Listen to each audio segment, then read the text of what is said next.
हत्यारे ने अमेरिकी राष्ट्रपति पर अपनी स्नाइपर राइफल का निशाना साधा, लेकिन तभी उसकी 8x स्कोप की हल्की सी चमक राष्ट्रपति की नजर में आ गई। फिर भी राष्ट्रपति ने ऐसे बोलना जारी रखा जैसे कुछ हुआ ही ना हो, लेकिन असल में उसी पल उन्होंने दूरी और हवा की गति के आधार पर गोली के पहुंचने का समय पलक झपकते ही कैलकुलेट कर लिया था। और ठीक जैसे ही गोली चली, उन्होंने बस हल्का सा सिर मोड़ा, गोली उनकी बांह को छूती हुई निकल गई। लोग हैरान रह गए और राष्ट्रपति ने इस घटना को अपने फायदे में बदल दिया। उन्होंने इसे अपनी बहादुरी की कहानी बना दी, जिससे उनकी लोकप्रियता एकदम आसमान छूने लगी। लेकिन सिर्फ 6 महीने पहले वही आदमी एक निराश, टूटा हुआ भिखारी था। कहने को तो वो एक लेखक था, लेकिन असल में वो दिन भर कुछ नहीं करता था, बस पैर खुजाता और सड़ी हुई पिज्जा पर जिंदा था। हालात इतने बुरे हो चुके थे कि एक दिन उसकी गर्लफ्रेंड ने भी रिश्ता तोड़ दिया। फिर भी वो अच्छी निकली। ब्रेकअप के वक्त उसे कुछ पैसे दे गई। एडी पूरी तरह टूटा हुआ सड़कों पर बिना दिशा के भटक रहा था। तभी एक आवाज आई, अरे एडी भाई, तू?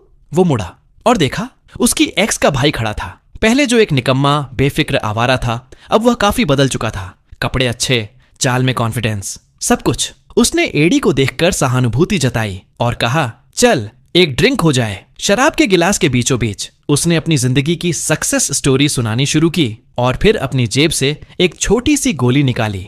ये है मेरा सीक्रेट, उसने मुस्कुराते हुए कहा। नेक्स्ट जनरेशन टेक्नोलॉजी लीगल है और अगले साल मार्केट में धमाका करेगी। एडी पहले तो हंसा, फिर सिर हिलाया। नहीं भाई, मैं इस चक्कर में नहीं पड़ता। वो आदमी बस मुस्कुराया, गोली को मेज पर थपथपाया और एक फोन कॉल आने पर जल्दी से निकल गया। पीछे सिर्फ एक विजिटिंग कार्ड छोड़ गया। एडी ने उस पारदर्शी गोली को देखा। मन में झिझक थी, शक भी, लेकिन अब क्या खोना था उसके पास? तो उसने सोचा, एक आखिरी कोशिश सही, और उसने वह $800 की गोली निगल ली। जैसे ही गोली उसके गले से नीचे उतरी, एडी को अचानक एक झटका सा महसूस हुआ, मानो उसके अंदर कुछ ऑन हो गया हो। कुछ ही पलों में उसके दिमाग की हर कोशिका जैसे जाग उठी। आंखों के सामने सब कुछ पहले से कहीं ज्यादा साफ दिखाई देने लगा।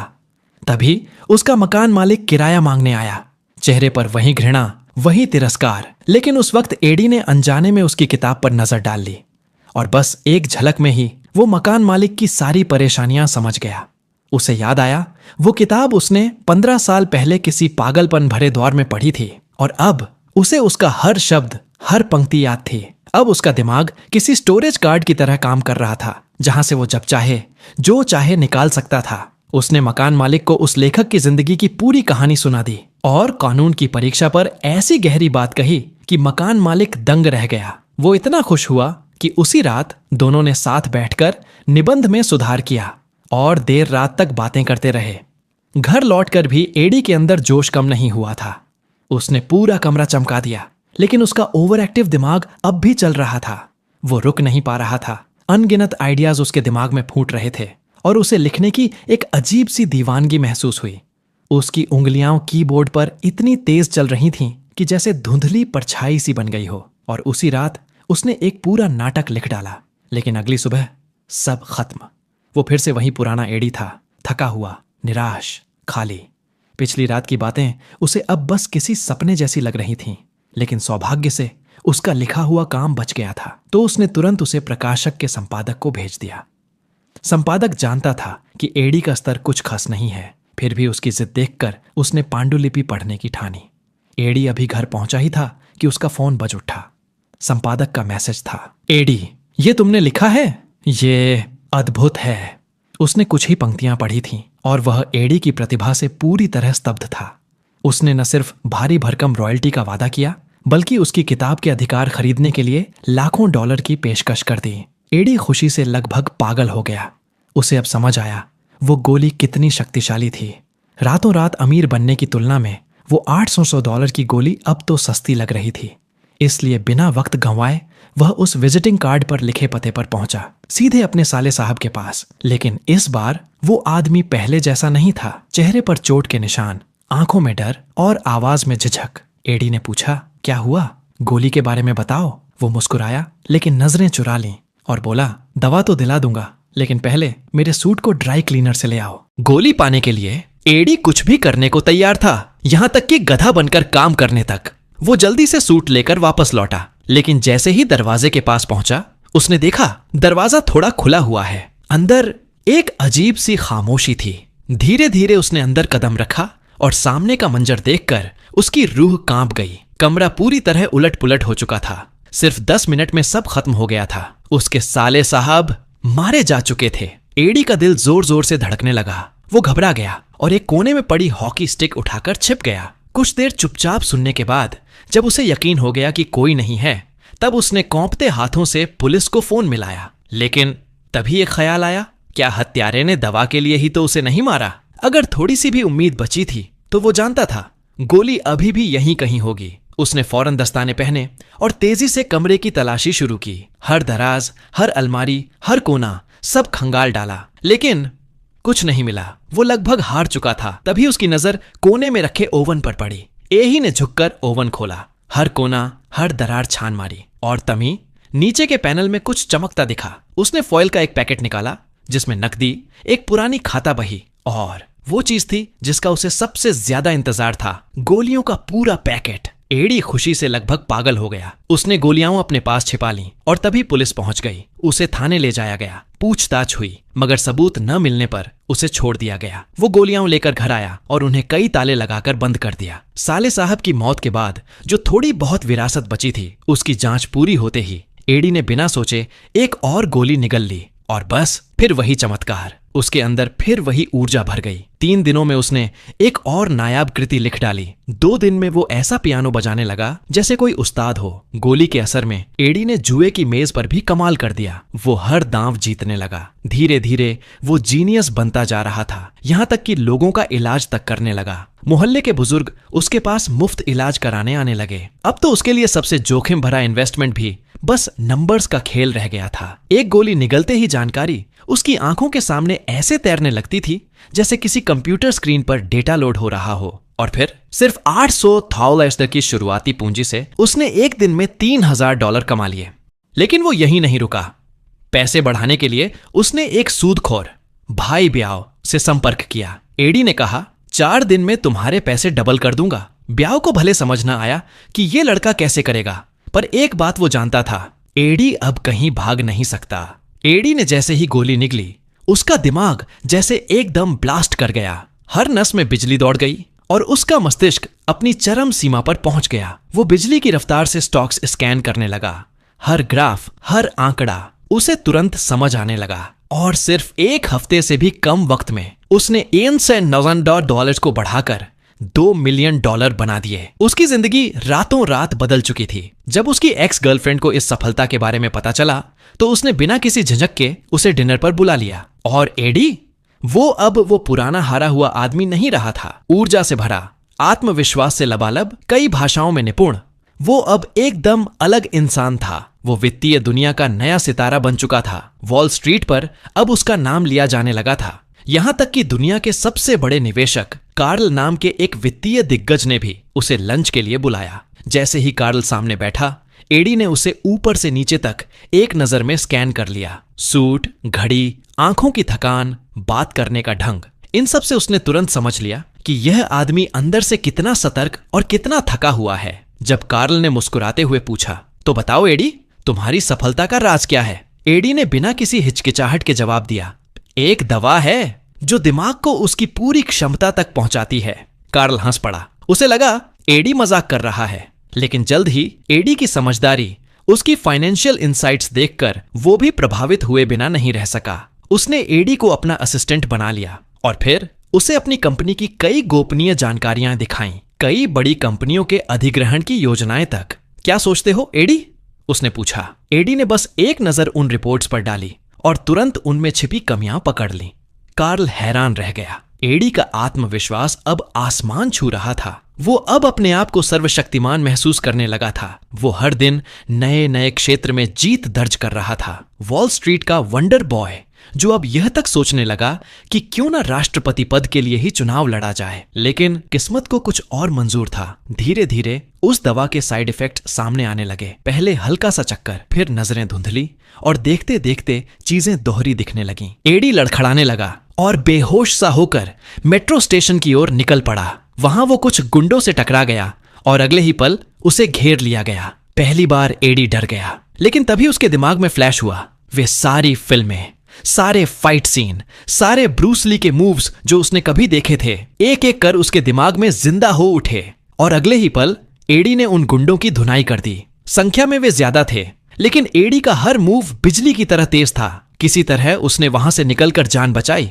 लेकिन जैसे ही गोली का असर खत्म हुआ, उसका शरीर दर्द से टूटने लगा। वो 3 दिन तक गहरी नींद में पड़ा रहा, मानो किसी गहरी बेहोशी में हो। और जब आखिरकार आंखें खुलीं, तो उसे याद आया कई बड़ी कंपनियां उसके निर्णय का इंतजार कर रही हैं। वो हड़बड़ा कर उठा, गोलियों की तलाश में अलमारी खंगाली, लेकिन अब देर हो चुकी थी। गोलियां लगभग खत्म हो चुकी थीं। एडी को लगा अब जब उसने इतना ज्ञान हासिल कर लिया है तो उसे उस दवा पर निर्भर रहना बंद कर देना चाहिए। वो बोला, अब सब कुछ अपनी असली काबिलियत से करूंगा, किसी गोली के सहारे नहीं। लेकिन जैसे ही उसने उन जटिल कॉन्ट्रैक्ट्स और भारी डेटा की फाइलें खोलीं, उसे महसूस हुआ कुछ गड़बड़ है। जो चीजें पहले उसकी समझ में पलक झपकते आ जाती थीं, अब बिल्कुल धुंधली लग रही थीं। उसका दिमाग जैसे बंद हो गया था, यहां तक कि वो $26 अक्षर तक सही से पहचान नहीं पा रहा था। तभी कार्ल ने अधिग्रहण की प्रगति पूछी। एडी का चेहरा उतर गया। वो घबराया, कमजोर पड़ा और बिना कुछ बोले बाहर भाग गया। सड़क किनारे झुककर उल्टी करने लगा। उसी पल उसे एहसास हुआ दवा के दुष्प्रभाव कितने भयानक हो सकते हैं। उसका डर अब हकीकत बन रहा था। घबराहट में उसने अपने साले की संपर्क सूची खोली और नंबर डायल करने लगा। एक एक कर सभी से संपर्क करने की कोशिश की, लेकिन ज्यादातर लोग जवाब ही नहीं दे रहे थे। कुछ की मौत हो चुकी थी तो कुछ लोग ब्रेन डेड हो चुके थे। एडी के हाथ कांपने लगे। वो बड़बड़ाया, क्या मेरा भी वही अंजाम होगा? आखिरकार एक कॉल कनेक्ट हुई और सामने थी उसकी पूर्व पत्नी। वो भी इस दवा से प्रभावित हो चुकी थी, अपने भाई के जरिए। पहले तो उसने भी वही चमत्कारिक असर महसूस किया था, लेकिन कुछ समय बाद वही भयानक साइड इफेक्ट्स। जब उसे पता चला कि एडी ने पूरा एक पैकेट निगल लिया है, उसने ठंडी सांस लेते हुए कहा, एडी, अब तुम बच नहीं सकते। लेकिन एडी ने हार नहीं मानी। उसके अंदर जीने की जिद बाकी थी। वो बार बार कॉल करता रहा, किसी उम्मीद में। तभी अचानक पीछे से किसी की धीमी लेकिन खतरनाक आवाज आई। एडी ने पलट कर देखा, एक तेज नजरों वाला हत्यारा उसे घूर रहा था। एडी के पैरों तले जमीन खिसक गई। वो अपनी घायल टांग को घसीटते हुए भागने लगा। बेतरतीब, बिना दिशा के सड़क पर अफरा तफरी मच गई। ट्रैफिक रुक गया, लोग चिल्लाने लगे और उसी अफरा तफरी का फायदा उठाकर एडी किसी तरह एक टैक्सी में कूद गया। दरवाजा बंद करते ही उसने राहत की सांस ली, लेकिन यह राहत